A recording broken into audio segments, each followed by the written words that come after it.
Hey guys, Spiritual Path Seeker here, and I just want to show you some crystals from quartz crystals from Owings Mills, Maryland, where a whole bunch of different folks are showing what they found up there. And this is from a construction site that's closed now, but there's another site that's still producing this type of stuff, and I don't know where that one is though. So anyway, what folks are finding is like a lot of smoky quartz and even amethyst. Oh, here's some smokies here. You'll see what's interesting. This other mineral has mineralized on top of the crystals. So they formed long ago, and they were shiny at one time, and then that so like this part. But then this other mineral has formed on top of it. And here's another one of that type.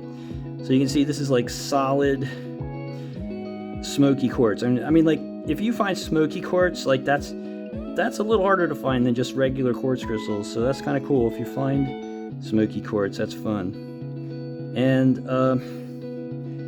then here's one that shows you even better the stuff that's growing on top of the quartz crystals after they formed.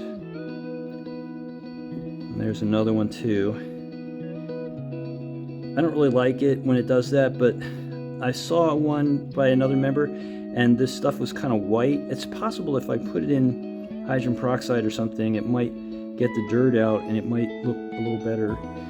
And here's one. I really like this piece because it still has the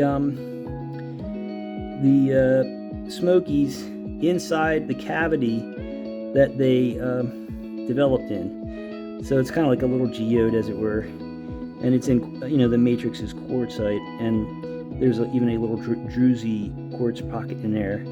So I really like that piece. And then I'll show you just real quick. The last pieces these are pieces that don't have that stuff growing on them, and you can see like this one just has a hint of smoky. These quartz ones, as a matter of fact, it might even be called spider quartz. These might be spider quartz because the smokies are like little legs of a spider in them. But don't quote me on that. So those are nice, fine. And then here's some more, another cluster without any of that, hardly any of that stuff growing on it, and that's also kind of like a little bit spidery. And then finally, this one is this is just like a clear one, maybe with a little hint of amethyst in it. I don't know if that's something, that round thing on there, but I'll have to look at that in high power. But this is a more sharply angled crystal. This is not typical for what I was finding there, so it's a neat one to have found. That must have come under more heat and pressure. Okay, so that's what you can find up in Owings Mills and in some other areas. Apparently one of our members is finding very similar stuff up in Pennsylvania too. So keep looking down.